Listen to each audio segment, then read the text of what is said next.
해드리도록 하겠습니다. 뭐하다 늦었냐면요. 이것 때문에 늦었어요. 질문을 좀 뽑았어요. 오늘 강의가, 이제 선생님들 강의다 보니까, 좀 더,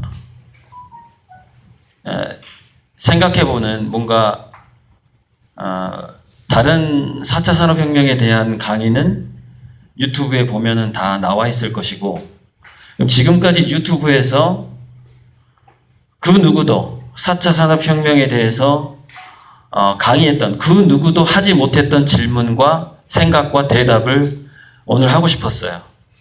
그런데 이 질문을 뽑는 게 40분 만에 끝날 줄 알았는데 그게 들어보니까 1시간이 지나간 거예요. 그래가지고 출발이 20분 늦어버렸습니다. 그러다 보니까 차도 또 퇴근 시간이 되고 하다 보니까 좀 늦었는데요. 너무 죄송하고. 하지만 어쨌건 마지막에 이제 세 번째, 그러니까 첫 번째는 우리가 미래 진로에 대해서 생각해 봐야 될, 일단 제가 머릿속에서 바로 드는 질문들이에요. 그리고 저 네 가지 질문을 선생님들께서 읽고 지금 현재 대답할 수 있다면 상당히 4차 산업혁명에 대한 이해도가 깊은 겁니다. 그러나 저 네 가지 질문에 대답할 수 없다면 4차 산업혁명의 A, B, C 정도까지 간 겁니다. A to G 중에서 A, B, C, D 스스로 한번 읽고 대답해 보세요. 과연 저 네 가지 질문에 나는 속 시원하게 대답할 수 있는가? 첫 번째, 왜 어떻게 질문이 부와 권력이 되는가? 두 번째, 왜 병원은 점차 사람을 죽이는 곳이 되는가? 세 번째, 왜 책보다 게임을 하던 학생이 취업에 더 유리한가? 네 번째, 왜 쓸모나 없거나 적은 것들이 더 귀해지는가? 이겁니다. 이 네 가지 질문은 여러분들이 교사가 되기 위해서 또는 공무원이라고 치면은 공무원이 되기 위해서 교육 공부했던 것들과 정반대 얘기입니다. 완전히 정반대 얘기예요. 그래서 쉽게 대답하기가 힘들 거예요, 아마. 저도 이 대답을 찾는데 30년 걸렸거든요. 왜 30년 걸렸냐면은, 저는 1970년생이고, 고등학교를 퇴학당한 적이 있고, 그러다 보니까 이제 미래 입시가 좀 늦어졌고, 그래서 제 친구들은 88학번으로 들어간 애들도 있고, 제 동기들은 90학번입니다. 그리고 뭐 재수, 삼수한 애들은 뭐 92학번까지 있겠죠. 그러니까 보통 X세대라고 말을 합니다. X세대. 제가 고등학교 다닐 때 전교조가 조직이 됐어요. 그래가지고 학교에서 선생님 한두 분 잘리고, 학교 수업 금지당하고, 그걸 직접 겪었고, 대학교 딱 들어가니까 참교육 1세대 해가지고 현수막이 붙어 있더라고요. 90학번 때가 이제 정교조가 생기고 나서 정교조 선생님들한테 배운 1세대가 학교를 간 게 1990년이었습니다. 제가 참교육 1세대인데, 미술대학을 갈 때, 특히 미술대학 중에서 산디과, 디자인과나 공예과 같은 경우에는 이제 좀 실용적인 우리가 사용하는 것들을 많이 생산을 해요. 도자기하고 보석 종류를. 디자인과 공예과를 가지 않는 이제 조속과하고 서양학과, 동양학과, 회화학과하고 동양학과 가는 애들이 필연적으로 들어야 되는 질문이 저 네 번째 질문입니다. 너는 왜 쓸데없는 짓을 하려고 하느냐? 라는 질문을 듣게 됩니다. 준비할 때부터. 그래서 우리 선생님한테 그림을 배운 의사 출신 화가들은 미대나 음대나 또는 영화 감독이 되려다가 공부를 잘한다는 죄로 의대를 간 사람이 꽤 있더라고요. 그래서 이제 스카이캐슬 때문에 스카이캐슬에 나온 게, 스카이캐슬 정준호가 나온 게 그게 허구가 아니에요. 허구가 아니에요. 이게 무슨 얘기냐면은 의대를 간다라는 것은 기본적으로 한국에서 상당히 IQ가 좋은 것이고, 또 뭐랄까 의대를 가는 거하고 손으로 이렇게 뭔가 조작하기를 좋아하는 사람들이라서 이 사람들이 예술적인 본능이 있어요. 의과대학을. 그래서 왜 아트라는 말이 기술, 의술, 예술 이 세 가지로 번역이 됩니다. 예술하고 기술하고 의술이 이게 하나로 통용이 되던 예전에 시대가 있었죠. 그래서 이 사람들이 그 어떤 예술가로서의 본능, 사실 예술가로서의 본능이 우리는 그 본능을 많이 잃어버린 사람들이 많죠. 잃어버린 사람들이 많은데 인간의 본능 중에서 맨 처음 시작해서 마지막 죽기 전까지 치매 걸려서 죽기 전까지 처음에 시작해서 끝까지 살아남아 있는 본능이 있습니다. 그게 바로 호모 루덴스 본능이라는 거예요. 즐기는 본능이죠. 노는 거. 호모 파베르 파킨슨 병 걸리면 못합니다. 나이 들어서. 손이 떨려서 만들지를 못해요. 그래서 왜 수술하는 병원 의사가 딱 봐서 연로하다 싶으면 환자들이 안 갑니다. 왜? 손 떨까봐. 수술하다가 손 떨까봐. 무서워서 안 가버려요. 호모 사피엔스. 제가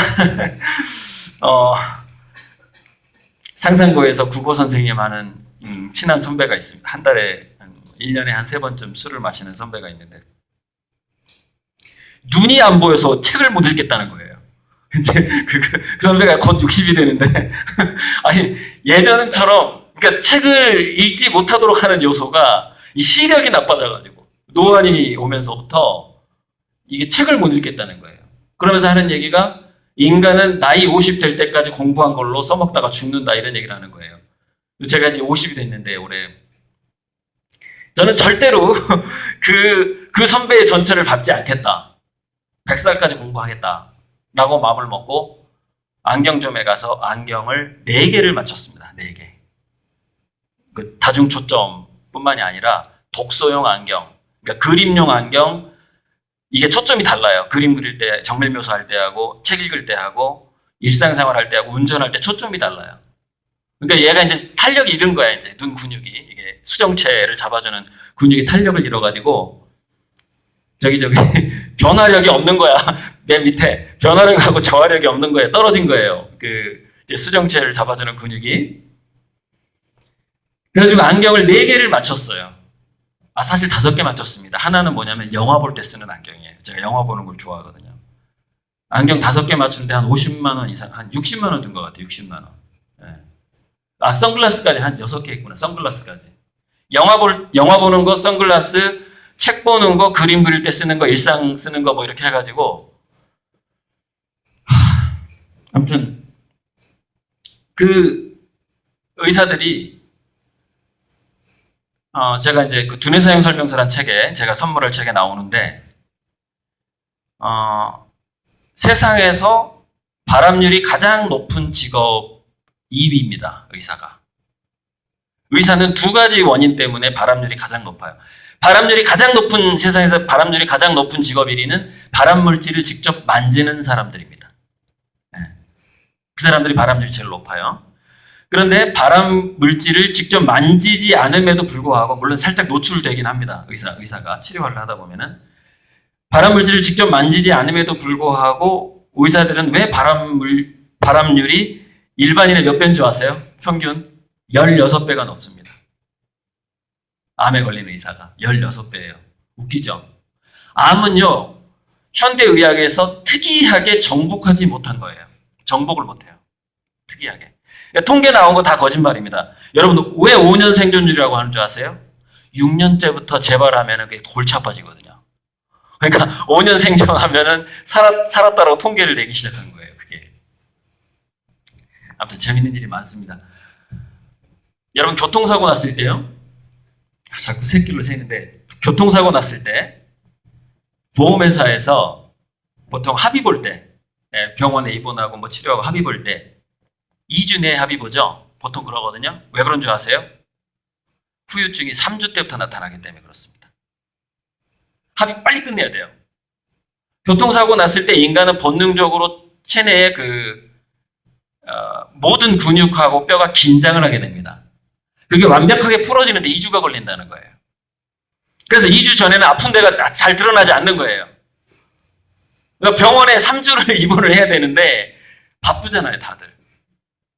가지고 약 먹고 뭐 해가지고 대충 그거 숨겨요. 그래서 살다 보니까 한 두세 달 후에 문제가 생겨요. 근데 이게 왜 생겼는지 모르는 거야, 이제. 교통사고에 합의 끝내버렸거든, 이제. 네. 그런 식으로 현대의학이라는 것은 자기들에게 굉장히 유리하게, 그러니까 약 팔아먹, 비용은 적게 들어가고 약은 많이 팔아먹는 방식으로 통계를 좀 많이 내요. 고혈압 통계도 지난 10년간 30이 올라갔어요. 고혈압 환자로 규정하는 것을 그 의학협회에서 지들끼리 협의해가지고, 야, 앞으로 우린 있잖아.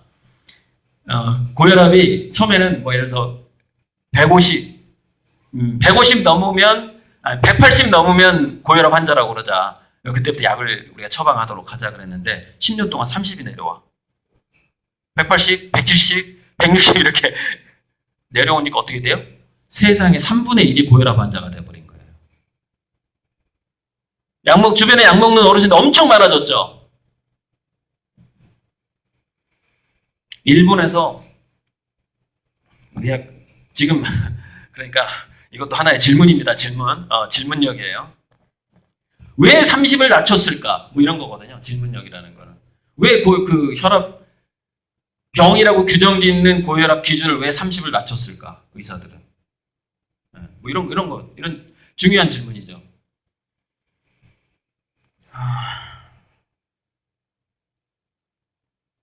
이렇게 됩니다. 일본에서 노인들을 약 40만 명을 치료한 의사가 쓴 책을 제가 읽었어요. 그 책 제목이 고혈압은 병이 아니다예요. 어떤 통계가 나오냐면 고혈압 약을 먹은 노인들은 신체 활동을 그만두는 즉시, 즉 낙상을 당하는 거예요. 이제 보통 노인들이 낙상을 당해요. 그러면은 몸을 움직이지 않고 눕게 됩니다. 그럼 어떻게 되냐? 몸을 움직일 때는 고혈압 약을 먹어도 그 혈압이 두뇌까지 전달이 잘 됩니다. 이렇게 운동을 하니까. 근데 침대에 눕자마자 고혈압 약에 의해서 두뇌의 모세혈관으로 피가 안 가는 거예요.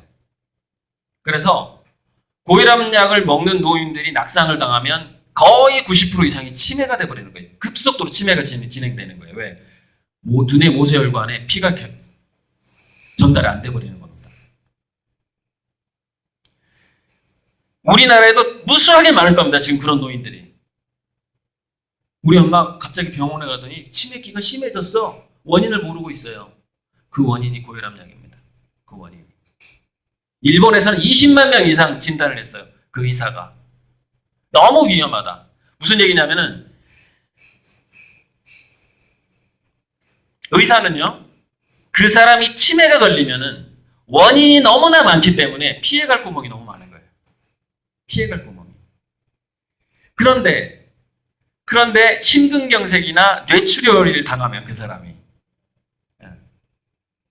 그러면 딱 그때 순간에 병이 팍 터져버리잖아요. 그러니까 주치의가 책임을 뒤집어 쓰는 거죠. 또는 그 주변 사람들이 그 죄책감을 느끼게 되겠죠. 내가 우리 엄마 아빠 화나게 해가지고 저기 뇌출혈 생겼다, 심근경색 생겼다 이렇게 좀 미안하겠죠. 그 미안함을 그것도요 1000분의 4, 5의 확률이더라고요. 0.05%인가 그래요. 그러니까 정작 그 고혈압 약을 먹어야 될 정도로 혈압이 위험한 사람이 0.1%도 안 되는 거예요. 정말 위험한 사람은. 근데 그 확률 때문에 그 약을 먹어요. 뇌출혈, 심근경색 때문에. 아무튼 저는 미대를 들어가면서 어차피 쓸모없을 확률이 아주 높은 것에 인생을 바친 거나 마찬가지거든요. 그림이라는 거. 네. 그럼 이왕 말이 나온 김에 이왕 말이 제가 의사 얘기를 꺼냈는데요. 그 의사 얘기가 지금 두 번째 질문하고 연결이 되죠. 왜 병원은 점점 사람을 죽이는 곳이 되는가? 두 번째 거는 미래학적인 대답이라서 좀 더 간단합니다. 두 번째 거는 왜 간단하냐면 이게 왜 이민거리지? 잠깐만 이걸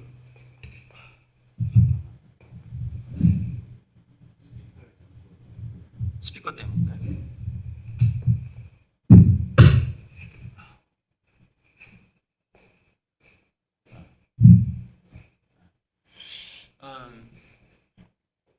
지금은 예방의학하고 그 웨어러블 진단, 그다음에 빅데이터. 그러니까 예를 들어서 침만 검사해도 현재 그 사람의 암의 확률이 진단이 가능하고요.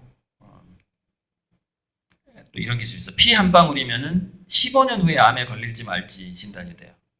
그 사람이. 그러니까 지금은 몇 년 후에 다큐멘터리, 미래의학 다큐멘터리를 보면은 피 한 방울로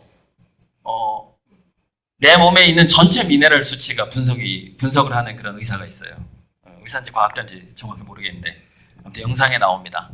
쫙 차트로. 그런데 어떤 미네랄이 얼마만큼 부족하는 게 이렇게 차트가 나오는데 그 사람은 그걸 안 먹은 거예요. 그걸 안 먹은 거야.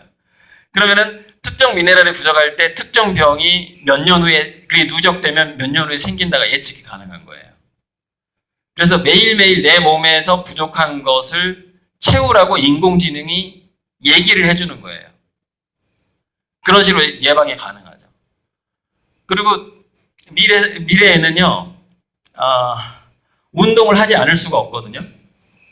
그러니까 운동이 건강에 굉장히 암 예방에 있어서 굉장히 운동이 중요한 세 가지 어떤 예방책이 있다. 그러면 암 예방에 운동이 3분의 1에 해당합니다. 먹는 거하고 움직이는 거하고 이제 스트레스 뭐 이렇게 세 가지로 봤을 때 몸과 마음과 음식이죠. 이렇게 보면 되죠. 그런데 지금 가끔 광고에서 보시면은 뭐가 나오냐면은 잡채 몇 시까지 하죠 강의가? 예. 뭐가 나오냐면 걷기만 해도 커피를 준다는 그 광고가 나옵니다. 휴대폰이 이제 그 만복의 그 역할을 하기 때문에. 그리고 영국에서는 아침 체조를 나오는 노인들한테만 돈을 줍니다. 국가에서. 체조 한번 나오는데 1,000원씩을 줘요. 그래서 갈수록 내가 운동을 하는데 돈을 줘요. 왜 그럴까요?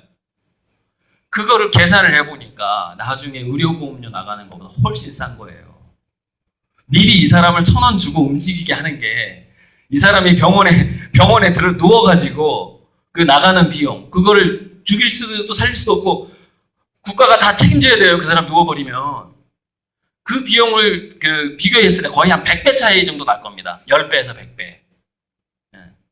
그러니까 미리 돈을 주는 거예요. 운동하면 돈을 주는 거예요. 운동하면은. 그런데 갈수록 직장이 사라지기 시작해요. 직장이. 그러다 보니까 사람들이 처음에는 그 우습게 보다가 내 몸을 가꾸고 운동하면서 나오는 돈이 이게 작은 돈이 아니게 돼버리는 순간이 옵니다. 그게. 자, 지금 보세요. 이게 또 이제 왜 쓸모가 없거나 적은 것들이 더 귀해지는가로 좀 약간 넘어가는 측면이 좀 있는데,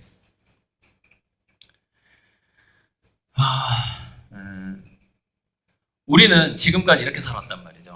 자기 건강을 돌볼 시간도 없이 일하면서 살았던, 아무튼 제 이전 세대는 아마 거의 그랬을 거예요. 제 이전 세대는. 제 이후 세대부터, X세대 이후부터 약간 좀 상황이 바뀌기 시작했죠. 이제 워라밸을 찾기 시작했다는 얘기죠. 워라밸. 그 이전에는 이제 굉장히 자식 뒷바라지하고 돈 버는 굉장히 중요했고, 제 이전에는.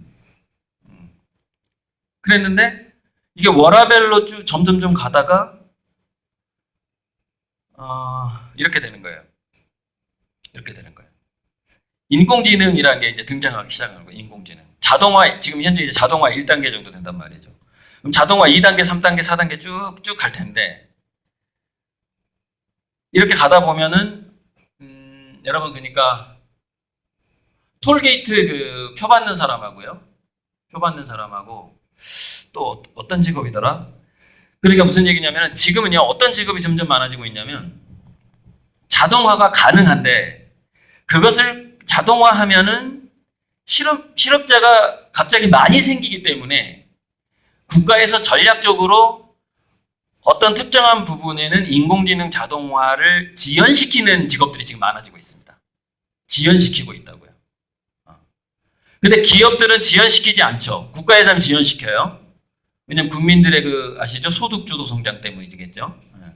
월급을 줘야 되니까. 근데 기업은 지연시키질 않아요. 그러다 보니까 기업은 때로는 굉장히 잔인하게 사람들을 해고시킵니다. 특히 이제 금융권 같은 경우에는 설계사들이라고 하죠. 또는 관리해주는 사람들, 펀드 매니저, 뭐 이런 사람들 보통 큰 회사에서 500명 이상씩 한꺼번에 잘라요. 500명 이상씩 해고시켜요. 그게 집단 실업 시대라고 하는데, 그리고서 회사 자체가 아예 또 사라져요. 통째로 통폐합이 되면서 인수합병 되면서 회사 자체가 사라지면서 회사가 사라질 때는 그 회사에 있는 사람들을 끌어안는 게 아니에요. 이쪽에서 기술만 빼갑니다. 보통 인력을 끌어안지 않으려고 해요. 그래서 지금 현재 일어나고 있는 얼마 전에 굴뚝위에서 농성했던 사태도 그 사태예요. 사람들을 다 해고하고 엑기스만 회사를 빼가고 근데 그 업주가 그것을 팔아 넘기고 자기는 챙기고 그냥 먹튀 해버리는 거예요. 자기 밑에 있었던 사원들은 나 몰라라 해버리고 그래서 굴뚝에 올라가고 그랬거든요. 그 전에 사태가 그런 사태예요. 아무튼 그러다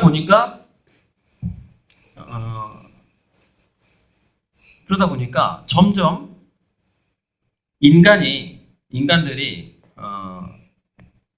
실용적인 인간, 내가 이 사회에서 쓸모 있는 인간으로서 나를 준비해야 되겠다라는 근본적인 욕구가 사라지기 시작합니다. 근본적인 욕구가.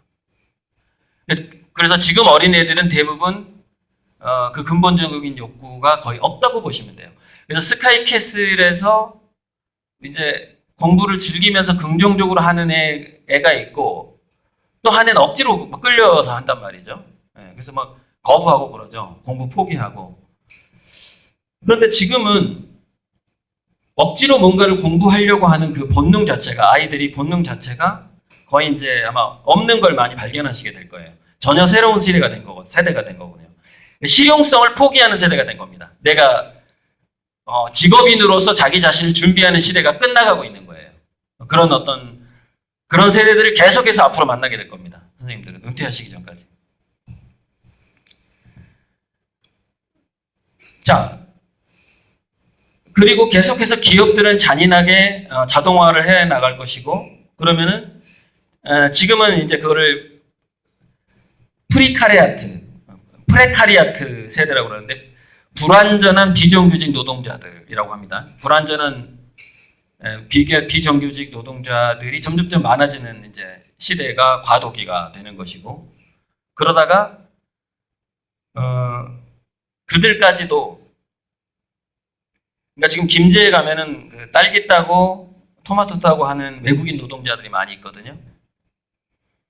근데 아무튼 딸기 따고 토마토 따는 로봇은 또 이미 개발이 되어 있어요. 가격만 떨어지길 바라보고 있는 그런 상황이죠.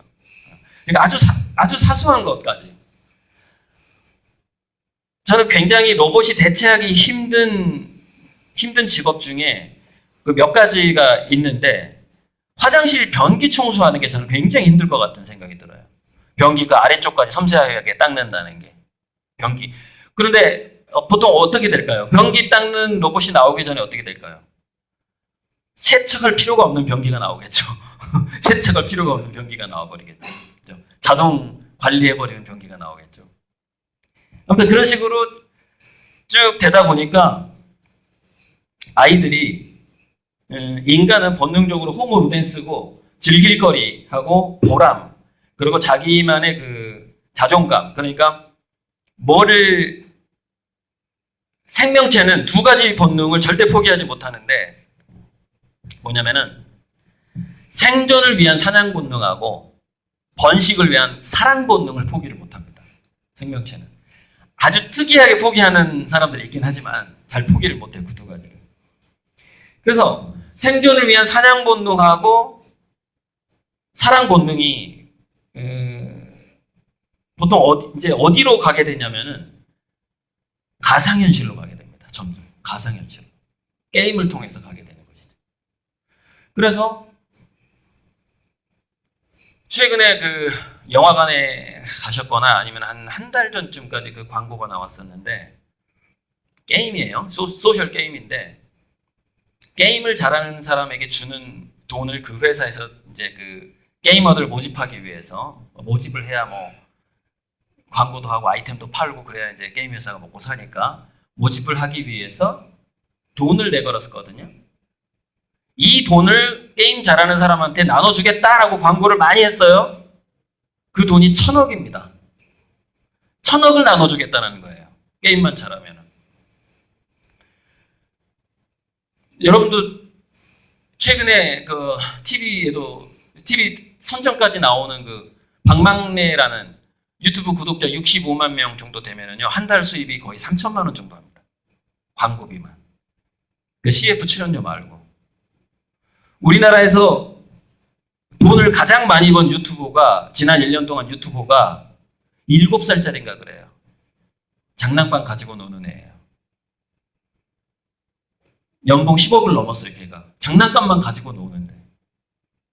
그러니까 무슨 얘기를 하려고 하냐면은, 돈이라는 것은 인간들이 관심을 가지는 곳으로 이동을 할 수밖에 없어요. 돈이라는 거는. 근데, 자, 그것이 정말 이상한 현상이냐라는 걸 생각해 봐야 돼요. 그게 그 이상한 현상인 거냐? 비정상적인 현상인 거냐? 역사를 한번 들여다봐야 된다는 거죠. 이 지구의 45억 년 역사를 한번 다 들여다봐도 돼요. 생명체가 탄생된 지 한 40억 년 됐다는데, 38억 뭐 몇 년 됐다는데, 몇천 년. 그 역사를 다 들여다봐도 돼요. 사람이 놀고자 하고 게임 속에서 경쟁하는 것 자체가 사냥 본능이거든요. 사냥 본능. 그리고 로봇이 됐든 뭐가 됐든 자기가 애정을 줄 대상을 찾는 그 본능, 사랑의 본능. 이게 이 세포의 역사가 거의 한 40억 년 넘게 됐기 때문에, 40억 년 지금까지 됐기 때문에 그 긴 세월만큼 관성이 있다는 얘기예요. 관성. 이걸 포기를 못 하는데, 이것을 지금까지 인간들은 인공지능하고 로봇 자동화가 되기 전까지는 직업을 통해서 그것을 해왔던 겁니다. 직업을 통해서. 단지 그런 시기가 있었을 뿐이에요. 긴 역사로 봤을 때. 인간은 사냥 본능하고 사랑 본능을 직업을 통해서 만족시켜 왔고, 그것을 누가 이용했죠? 주로 기업인들하고 국가에서 이용을 했습니다. 그것을. 권력자들이. 사랑 본능. 사랑을 하게 해주고, 또 경쟁을 하게 해주고 그러는 겁니다. 성취감을 주고, 상 주고, 벌도 주고 막 이러는 겁니다. 그런데 우리나라가 왜 저출산이 됐죠? 물가를 올리고, 물가를 쭉 이렇게 올리다 보니까, 애를 키울 돈이 안 남게 돼버린 거예요. 물가를 점차 올리다 보니까. 또 애한테 들어가는 돈도 많아지게 되고. 그래서 사랑의 본능으로 넘어가야 되는 그 선을 넘어버린 거예요. 그 자본주의의 독식이. 그만큼 커져버린 겁니다. 거대하게. 그래서 애를 안 낳기 시작해버리는 거죠. 사랑을 포기해버리고, 일본 같은 경우에는 이제 직업이 없어지는 거하고도 관계가 됩니다. 직업이 없어지는 거하고 지금 저출산하고 관계가 된다고요. 방향은 이렇게 가는 겁니다. 방향은. 그래서 점점 어떻게 되냐면요, 게임에서 인력이 많아지는 거예요. 게임에서 인력이 많아지고, 엔터테인먼트라든가 뭐 이벤트, 파티, 놀러 다니는 거, 그런 쪽으로 인력은 점점 많아지고, 이렇게 반복적인 일을 해야 된다거나 이런 인력이 좀 점점 줄어들고 있죠. 여러분, 지금 교사하고 공무원도요, 얼마 전에 카이스트 나온 공익근무 요원이 경상도 쪽이었나? 이제 굉장히 그 복잡한 잡일을 시킨 거예요, 얘한테. 공익근무 요원한테. 그래서 굉장히 오래 걸리는 뭐 3개월 몇 명이 붙어서 3개월, 6개월 걸려야 되는 일을 얘가 프로그램을 만들어 가지고 3시간 만에 끝내버린 거예요. 그래서 상을 줬는데 불싸. 이런 일이 계속 발생을 하는 거예요. 무슨 얘기냐면은 공무원이 해야 할 일도 상당 부분 자동화가 가능한 거예요. 자, 지금 교사가 해야 되는 일도 더 심각합니다. 더 심각해요. 그러니까 한 가지 예를 들자면 그 의학 발달 그 사를 보면은 한 5년이 지나면 수치는 좀 정확하지 않는데 이제 새로운 의학 논문들이 계속 나온단 말이에요. 그러면은 한 5년 정도가 지나면은 과거 논문 중에서 수정해야 될 것들, 잘못 분석한 것들이 거의 25%인가 50%인가 그래요. 계속 바꿔야 되는 거예요. 계속. 그래서 이제 위키피디아가 나오면서 브리테니커 백과사전이 전 세계에서 가장 권위 있는 지식의 하나의 그 상징적인 거였거든요. 브리테니커 대백과사전. 그래서 어떤 사람이 연구를 한 거예요. 현재 위키피디아하고 브리테니커하고 어떤 게 더 정확한 정보를 세계인에게 제공해주고 있는가 했더니 차이가 안 나는 거예요. 차이가 안 나. 근데 그러니까 정확도는 차이가 안 나요. 근데 뭐가 차이가 나냐? 최신 정보에서 엄청난 차이가 나버리는 거예요. 위키피디아는 실시간으로 계속 업그레이드 되고 그 위키피디아를 아주 전문적으로 그 내용을 업그레이드 시켜주는 사람이 이거 거의 제가 한 5년 전, 10년 전 자료인데 한 20만 명 돼요. 전 세계에서. 자발적으로. 위키피디아 매니아가. 레고 매니아랑 똑같아요. 레고에서 월급 안 주는데 레고를 막 개발을 하는 거예요. 그럼 이 사람들은 뭐 때문에 물론 나중에 인센티브를 좀 줍니다. 왜냐면 자기가 개발한 레고가 레고 회사에서 괜찮다고 인정을 해주면 그걸 채택해서 직접 만들어요. 그럼 그게 팔린 거에 그 몇 프로를 그 사람한테 인세를 주는 거예요. 그 사람이 아이디어를 냈으니까. 그래서 무수한 레고가 탄생을 하게 된 것처럼 위키피디아를 자발적으로 정보를 고쳐주는 사람이 전 세계적으로 한 20만 명이 넘었었어요. 지금은 더 많겠죠. 실시간으로 업그레이드가 되는데 브리테니커 백과사전은 15년에서 20년마다 업그레이드 되는 거예요.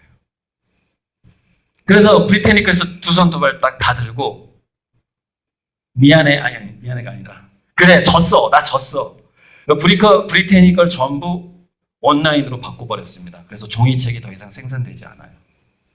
위키피디아한테 진 거예요. 근데 졌는데 뒤늦게 책을 포기하고 온라인으로 바꾸고 사람들한테 우리 브리테니커도 좀 업그레이드 시켜주세요라고 했을 때 20만 명이 모일까요? 안 모입니다. 표준화는 위키피디아로 끝나는 겁니다. 세월이 지나면. 실시간으로. 그러니까 이게 뭐냐면요.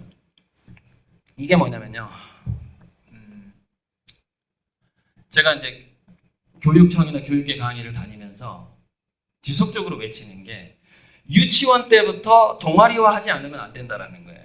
가망이 없다라는 거예요. 가망이. 왜 가망이 없냐면은 이게 좀 얘기하려면 좀 먼저 이것을 인정하셔야 돼요. 인공지능의 발달을 인간이 막을 수 있는가? 네. 자, 막을 수 없어요. 그러면 막을 수 없다면 인공지능은 어디까지 발달할 것인가를 생각해 봐야 되는데 IBM의 인공지능 왓슨하고 구글의 인공지능하고 그다음 우리나라에서 만든 그 엑소브레인이라는 퀴즈 프로에 나왔던 인공지능의 그 학습 속도를 보니까 너무너무 어마어마해가지고 6분에 10억만 장을 기억합니다. 10억만 장인가 그래요. 그 A4로 봤을 때 6분에. 그리고 구글의 인공지능이 1초에 그 책을 읽는 권수가 800만 권, 1초에. 한 번 읽으면 절대 안 까먹어요. 인공지능은. 근데 왓슨이 의학 논문을 공부하는 속도가 어떻게 되냐면은 제가 계산을 해봤어요. 그 속도를 인간하고 비교를 해봤는데 왓슨이 의학 논문을 3시간 동안 읽을 분량을 전 세계 의학 논문이 굉장히 많이 나올 거 아닙니까? 수많은 사람들이 연구를 해서 그리고 또 그 현재 의학 논문 자체가 인공지능 개입을 하고 있어요. 이미 빅데이터로 신약 연구까지. 그거를 또 이제 공부를 해요. 인공지능이 도와줘서 연구한 걸 또 인공지능이 공부를 하는데 그 속도가 어느 정도냐면은 인공지능이 3시간 공부할 분량을 한 인간이 공부하려면 3,000년이 걸린대요. 3,000년. 여러분 그 동네 약국 있죠? 동네 약국 가면은 보면은 이렇게 그 소아과 병원이 있다. 그럼 그 밑에 약국 있잖아요. 산부인과 뭐 정형외과 그 약국 있죠. 그런 약사들이요. 약의 종류가 너무 많으니까 자기 그 건물 위에 있는 병원에서 그 의사가 다루는 약 있죠. 그 주변만 알아요. 나머지 약을 몰라요. 잘 몰라요. 익숙하지가 않아요. 그걸 외울 수가 없어요. 인간이 외울 수 있는 그 분량이 있거든요. 워킹 메모리 한계가 있다 이거예요. 그러다 보니까 지금까지 끊임없이 있어왔던 병원하고 약국에서 끊임없이 있어왔다는 게 뭐냐면 딴 약을 집어넣어 버리는 거예요. 거기다가. 그래서 의료 사고가 엄청 많이 나는 거예요. 이상한 약을 먹어버리는 거예요. 환자들이. 증명할 수가 없어. 나중에 문제가 생겨서 오면은 그거 딱 감추지. 자기들이 그 약을 잘못 줬다는 걸 싹 감추죠. 그리고 뭐 무슨 문제 때문에 이랬네. 약을 얼른 바꿔야지. 얼른 바꿔가지고 또 다시 주는 거예요. 이렇게. 네, 그렇게 해왔겠죠. 들키면 큰일 나니까. 지금 드디어 이제 대학병원에서 서울대병원도 도입을 했어요. 약을 조제해주는 로봇을 도입했습니다. 전 세계적으로 그 이제 약을 정확하게 가서 그 창고에 가서 그 약을 딱 꺼내오는 로봇이에요. 여러분 오류가 있겠어요, 없겠어요? 오류가 0건인데 0건. 인간은 무수히 많아요. 오류가. 로봇은 오류가 0건으로 나옵니다. 지금까지 도입되고 나서. 왜? 거기 가서 그냥 X축, Y축 가가지고 그거 딱 꺼내가지고 오면 되는데 뭐 거기 항상 그 약 거기다 그 제약회사에서 자기가 원하는 약만 거기다 집어 넣어줄 거고 그 자판기랑 똑같죠. 여러분 콜라캔 넣는 데다 콜라 집어 넣는 게 어려워요? 그렇지 않잖아요. 수많은 제약회사에서 자기 약만 다루는 사람들이 와서 집어 넣어주는 겁니다. 맨날 하는 짓을. 하지만 굉장히 영업사원들이 많겠죠. 공급을 해주고 그 채워놓고 단지 로봇이 가서 그것만 꺼내오는 거예요. 근데 그 수많은 약을 외울 수가 없어요. 약사가. 다 어렵고 영어로 돼 있어서. 지금 그러니까 무슨 얘기를 하려고 하냐면은 이미 지식의 분야에서만큼은 인간은 실용성을 잃었습니다. 사실 인간은 무용한 존재가 된 거죠. 지식의 분야에서는. 물론 지혜라든가 인문학이라든가 이렇게 점점 달라져요. 좀 달라지는데 무용한 존재가 돼버린 거예요. 그래서 그 무용한 존재가 된 인간들이 포기하지 못하는 사냥 본능과 사랑 본능과 자존감 본능 때문에 급속도로 무용한 분야. 그러니까 실질적으로 생산적으로 뭐 산업이라든가 경제에 큰 도움이 안 돼 보이는 분야로 몰리는 현상이 나타나 버리는 거예요. 쏠림 현상이.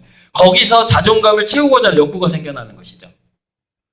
그래서 보니까 과거에 우리가 쓸모가 있거나 생산적이거나 효율적이나 하는 분야는 점점점 인공지능 로봇이 다 차지하게 되고 인간들은 밀려나는 거예요. 밀려나서 어디로 넘어가냐면은 쓸모없고 무용하고 마치 장자가 얘기했던 바퀴의 구멍은 텅 비어있기 때문에 쓸모가 생기는 것이다. 이런 식으로 바뀌어버리는 거예요.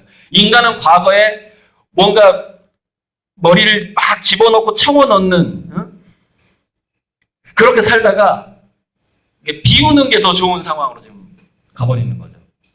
그게. 그래서 쓸모없거나 쓸모가 적은 것들이 인간들이 거기에 쏠림 현상이 나타나다 보니까 그게 더 돈이 되고 여러분 그냥 뭐 먹기만 하는데 그 사람이 1년에 몇 억 벌 거라고 생각해 봤어요, 예전에? 그냥 이렇게 먹방만 하는데, 먹기만 하는데 몇 억 벌 거라고 어떻게 생각을 했어요, 예전에. 이제 그런 현상들이 이제 시작일 뿐이에요. 이제 엄청 커집니다, 그게. 그게 우리 아이들이 진로에 있어서 굉장히 중요한 부분이라는 거예요. 직업인으로서의 교육의 종말의 시대가 왔다는 겁니다. 직업인으로서의 교육의 종말의 시대가 왔다. 그렇기 때문에 왜 제가 동아리 활동을 자꾸 얘기하냐면은 직업인 중에서 지금 살아남은 직업들의 특성을 쭉 봅니다. 보면은 잘 나가는 직업들, 소위. 그러니까 잘 나가는 회사들의 특성을 보면은 뭐가 있냐면은 그 회사의 회사원들이 일하러 가는 걸 즐깁니다. 이게 무슨 얘기냐? 그러니까 오래가고 급속도로 성장하는 기업들의 특성은 뭐냐면은 직장이 놀이터예요. 일하는 곳이 아니에요. 직장을 놀이터라고 생각하는 회사만 생존하고 직장은 돈 버는 것이라고 생각하는 패러다임의 회사는 망해가고 있어요. 그게 4차 산업혁명기에 지금 굉장히 주요한 특성입니다. 그러다 보니까 신입사원을 뽑는 방법이 달라진 겁니다. 너 뭘 공부했어? 어떤 경험을 했어? 뭘 알았어?라는 질문보다 너는 어디서 고수야? 어디서 놀아봤어? 몇 명하고 놀아봤어? 얼마나 신나게 놀아봤어? 이렇게 질문이 바뀌기 시작한 거예요. 그런 질문들이 점점 많아지고 있다는 겁니다. 면접에서. 그러니까 유치원 때부터 얘는 뭔가 호기심을 갖고 저 질문력을 갖고 뭔가 막 궁금해가지고 이렇게 공부를 하는 건 그게 공부가 아니에요. 얘는 뭐냐? 그러니까 놀이이면서도 탐구예요. 학습놀이에요. 학습놀이 그냥 학습이 아니라 학습이 놀이예요. 그러니까 쉬지 않고 하거든요. 보통 놀이는 애들이 놀 때는 배고픈 줄 모르고 하잖아요. 그러니까 쉬지 않고 어떤 학습과 탐구가 일어나게 되고 그걸 자기가라니 효과라 그러고 그러는 건데, 그런데 이게 그 쉬지 않고 거기에 그 몰입하고 탐구하고 연구하는 사람들만 거의 모여 있는 집단이 있거든요. 노벨상 받은 집단이에요. 노벨상 받은 집단. 그들이 그렇게 공부를 합니다. 그렇게. 그리고 그 경향성이 어려서부터 생기죠. 근데 그 사람들은 한국의 공교육 같은 환경에서 자란 사람들도 있었을 거예요. 그런데 그럼에도 불구하고 아무튼 좋은 선생을 만났든 어찌했던 간에 학습을 재미있는 놀이로 느끼면서 몰입하는 버릇을 갖게 된 거죠. 그래서 그 결과가 그렇게 이제 드러나게 되는 것이죠. 쓸모가 없거나 적은 것들이 더 귀해지는 거하고 맨 첫 번째 질문, 어떻게 질문이 부하 권력이 되는가하고 연결이 되는데, 이제는 어떻게 되냐면 이런 거예요. 자, 제가 예를 든 게 당뇨병에 대해서 예를 드는데, 자, 인공지능이 이제 점점 빅데이터하고 연결이 된단 말이죠. 그래서 이제 우리 그 병원 정보까지 개개인의 정보를 블록체인이라는 기술로 암호화시켜서 필요할 때 허락받은 의사만 그 사람의 개인 병력을 열어볼 수 있는 시스템이 이미 도입되고 있어요. 지금 우리나라에서도. 외국은 많이 오픈돼 있고 개인 의료 정보가 굉장히 많이 모이고 있는데 우리나라는 아직 이제 시작 단계고 많이 모이질 않고 있어요. 하지만 지금은 예를 들어서 이 병원에서 CT 찍고 뭐 찍으면요, 우리나라 전체 병원이 공유가 됩니다. 그 자료가 디지털로 다 왔다 갔다 할 수가 있어요. 그래서 예전에는 병원 갈 때마다 그 병원에서 다시 찍어야 되거든요. 이 자료가 이쪽으로 안 넘어가니까. 근데 지금은 그게 다 연결되어 가고 있죠. 자, 그러다 보니까 빅데이터가 너무 풍부해진 거예요. 풍부해져서 빅데이터를 또 인공지능이 장악하고 있어요. 저절로 장악하게 되죠. 빅데이터를 만드는 것 자체가 센서가 곳곳에 부착이 되면서 그것이 인터넷으로 나돌아다닌다는 뜻이거든요. 근데 인터넷은 그 필연적으로 인공지능이 지금 예를 들어서 구글에서 우리가 이메일 주고받는 걸 인공지능이 다 공부하고 있다는 거 아닙니까? 17년 전에 레리 페이지가 한 말이 당신은 왜 쓸데없이 데이터 비용을 그렇게 서버 비용을 날려가면서 사람들에게 공짜로 이메일을 주고받게 그런 투자를 하느냐라고 어떤 기자가 질문을 했거든요. 구글 초창기에. 그때 레리 페이지가 뭐라고 얘기하냐면 우리는 지금 이메일을 만든 게 아니라 인공지능을 만들고 있습니다. 이렇게 대답한 거예요. 17년 전에. 인간들이 주고받는 이메일을 인공지능이 공부해야만 인공지능의 IQ가 좋아진다는 그때부터 그 개념을 갖고 있었던 거예요. 17년 전에. 우리는 인공지능을 만들고 있습니다. 이렇게 대답을 한 거예요. 자, 그렇게 인터넷은 필연적으로 인공지능하고 연결이 돼 있어요. 그러다 보니까 연구의 방식이 달라져 버립니다. 직접 인간이 실험을 하는 게 아니라 인공지능이 화학 반응까지 빅데이터를 다 가지고 있어요. 그래서 어떤 분자가 어떤 분자랑 만나면 어떻게 되는지 한번 분석해봐라고 말만 하면 돼요, 인간이. 야, 한국에 있는 한국에서 남자는 몇 살, 여자는 몇 살 때 당뇨병이 처음 가장 많이 걸리는지 알아봐. 바로 알아봐 주는 거예요. 알아봐 주는 거예요. 그래? 좋아. 그러면은 그 원인 물질이 있을 거 아니야. 원인 물질이나 한국인들의 생활 습관에서 뭐가 잘못돼서 자꾸 당뇨에 걸리는 거야? 쫙 분석을 해. 그 우리 휴대폰하고도 다 연결돼 있어. 그래서 보니까 그러니까 뭐 운동 부족으로 딱 나와, 한국인들이 갑자기 45세 넘으면 운동 부족인데 이 사람들은 쌀을 주식으로 하기 때문에 게다가 현미를 안 먹고 껍질을 다 벗겨가지고 갑자기 햇반을 먹기 시작하는 바람에 그 편의점에서 햇반이 많이 팔리는 바람에 그러니까 현미가 아닌 햇반을 먹으면은 탄수화물 중독에 더 가까워지거든요. 쌀이 밀가루에 가까워져 버려요. 굉장히 해롭게 바뀝니다. 그것 때문입니다. 좋아. 그러면은 한국에서 그 편의점에서 많이 먹는다는 그 햇반의 피해를 줄일 수 있는 점, 그다음에 운동 부족을 어떻게 해볼 수 있는 점을 이용해서 두 가지 약물을 한번 너가 디자인을 해봐. 하나는 인공화합물로 한번 만들어보고 하나는 자연물 중에서 찾아봐 이라는 거예요. 자연물 중에서 찾아봐. 즉 하나는 한의학적인 방법이고 하나는 양의학적인 방법이죠. 그래서 인간이 인공지능하고 신약물질을 개발할 때 이런 방식으로 지금은 개발합니다. 야, 그 뭐 좀 알아봐. 그럼 얘가 그냥 알아보는 거예요. 그러니까 무슨 얘기냐면은 IQ 140 정도 되는 제약회사를 나온 스텝을 수만 명 둔 거나 똑같아요. 한 사람의 연구자가 인공지능한테 하는 질문 자체가.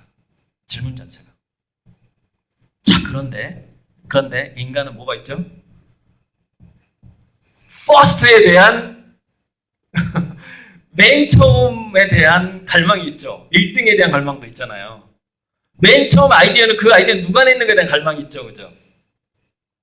자, 근데 인공지능은 기본적으로 소유욕이 없고 재산을 가질 필요가 없어요. 소유욕이라는 것은요, 여러분, 죽음이 있는 존재만 소유욕이 생깁니다.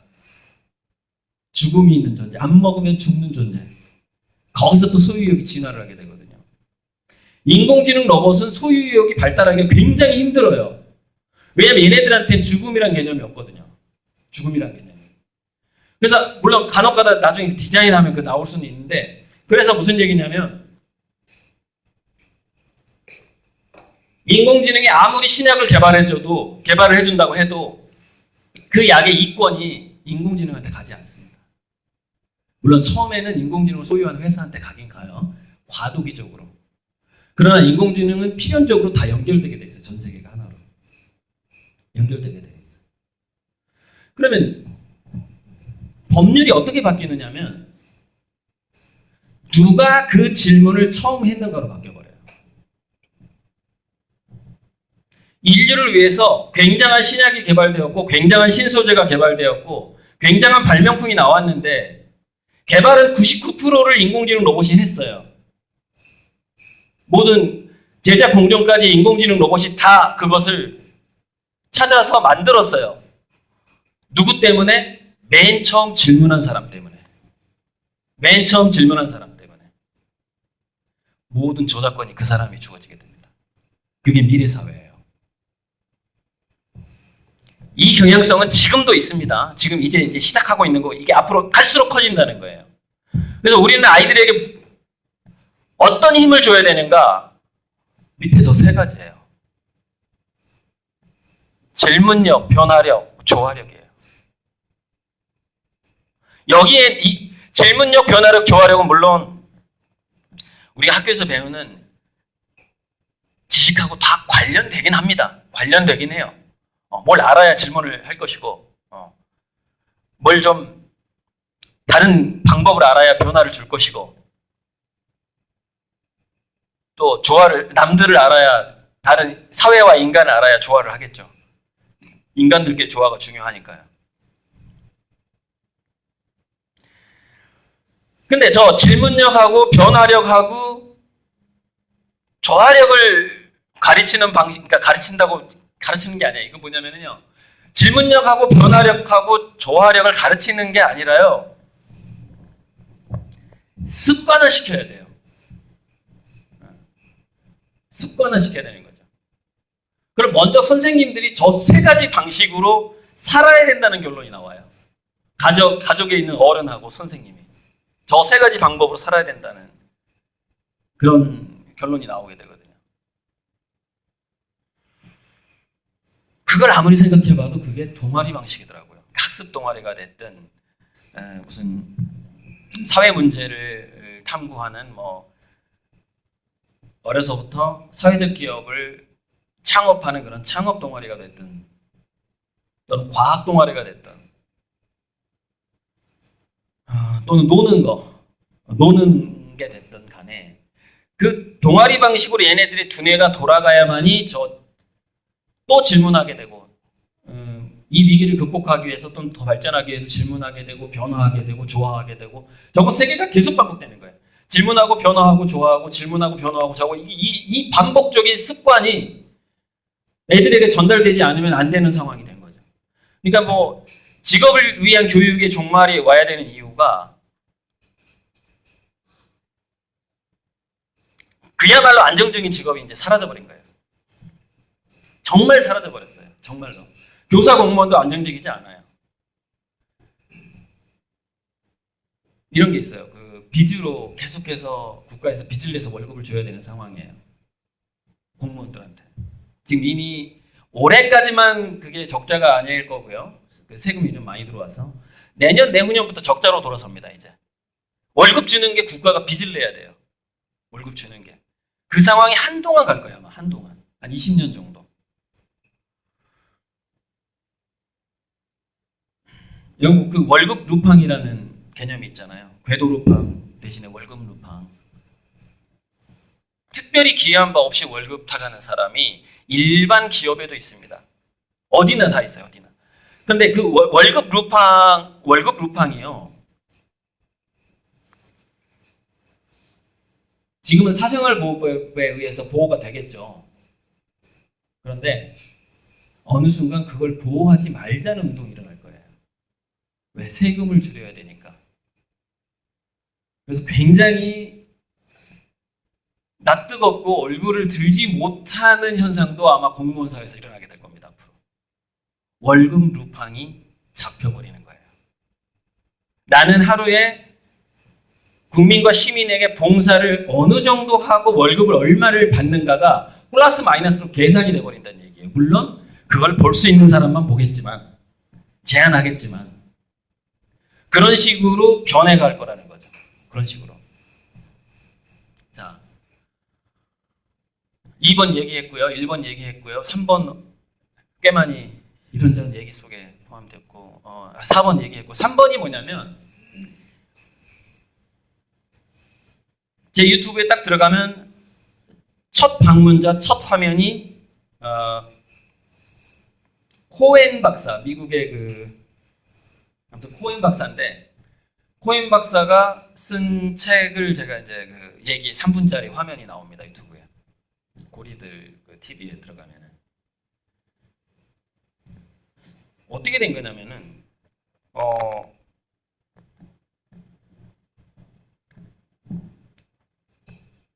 제조업이 됐든 어떤 연구직이 됐던 간에 뭐가 굉장히 중요해지냐면 모니터링이 중요해지는 방식으로 바뀌어버립니다. 직업이. 모니터링이. 그러니까 왜 모니터링이 중요해지냐면은 인공지능의 특성이 이렇다는 거예요. 어떤 전공 분야라든가 한 분야에 대한 지식으로서 인간이 이제 인공지능을 더 이상 이길 수가 없는 거예요.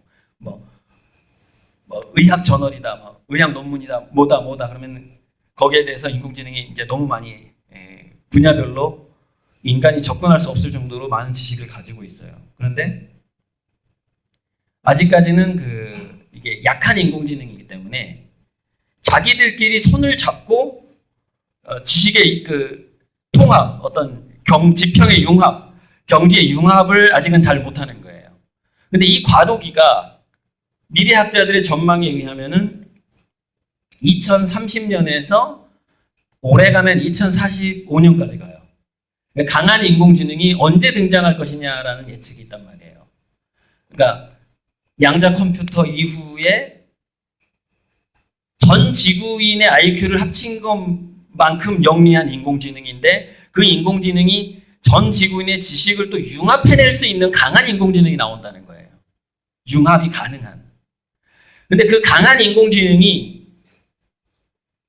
2030년에 나온다는 사람도 있고 2045년에 나온다는 사람도 있고 저는 2024년에 나온다고 전 찍었어요. 더 빨리 나온다. 훨씬 빨리 나올 거다.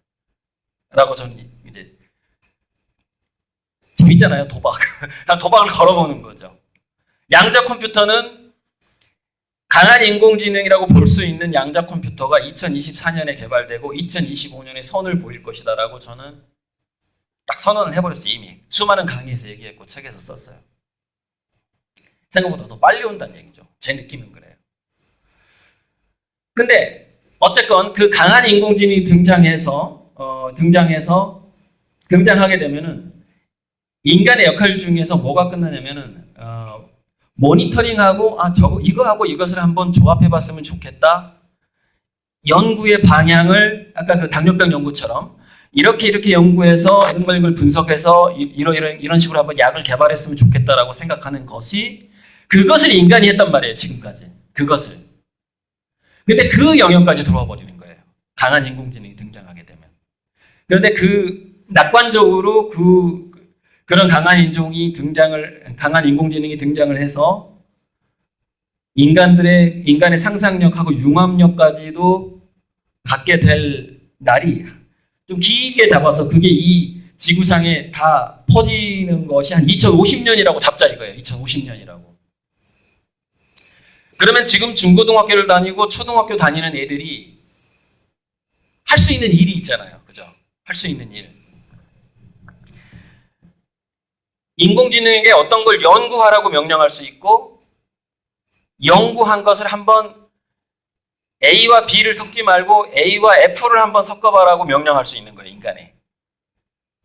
이제 그런 지혜가 더 인공지능보다 아직은 더 발달되어 있는 거죠. 그거는 이제 지금 인공지능이 없는 능력이거든요. 그게. 근데 그 방식이 어떤 인간이 정보를 파악하는 게 인포그래피로 파악을 합니다. 인포그래피. 그러니까 뭐 이렇게 텍스트 보는 것보다 그래프로 우리가 보면 좀 더 쉽듯이 공부하는 게 시각적으로 이미지화해서 그것을 보는 게 쉽단 말이죠. 그래서 자기 신체의 미네랄의 변화를 연구하는 그 과학자의 건물에 가보면 모니터가 이 벽만 합니다. 그 과학자가 그 미래의 질병을 예측하기 위해서 공부하는 방식이 그 인공지능이 분석해서 딱 보여주는 게 차트나 그래프로 이렇게 모니터로 보여져요.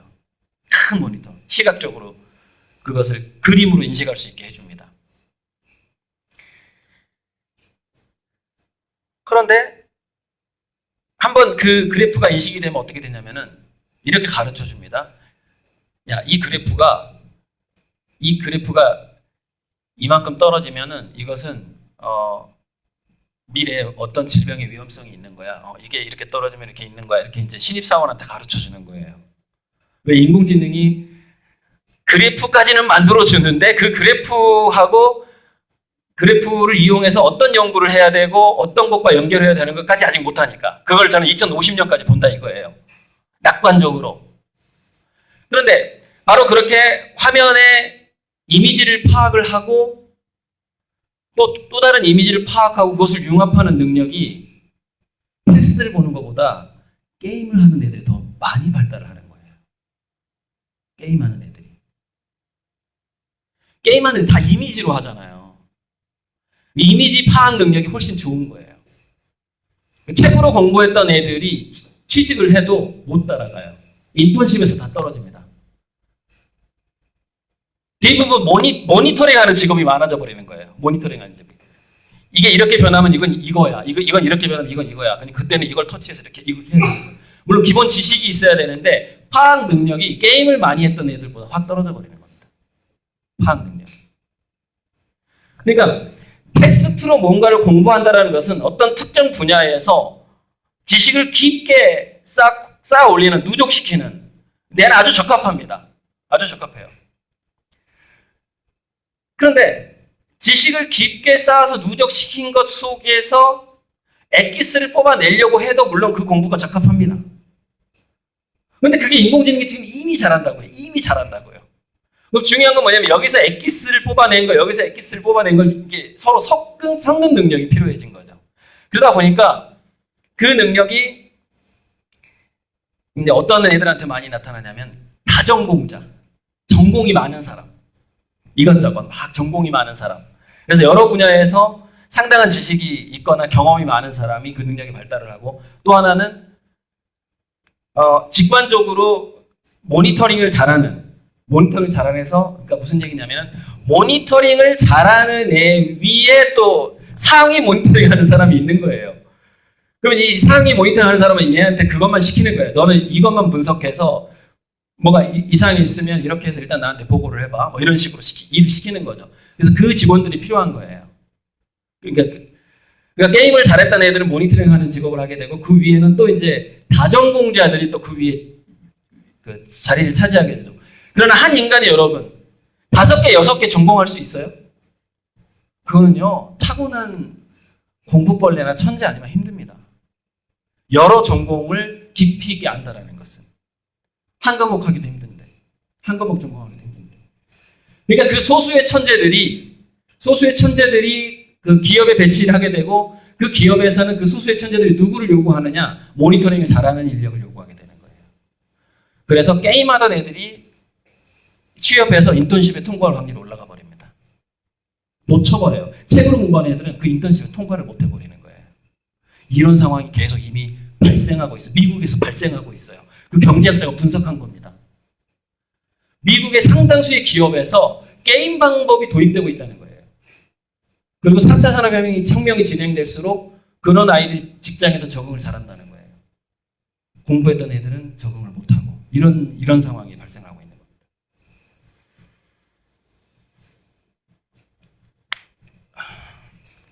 혹시 이제 시간이 거의 질문 좀 받을게요.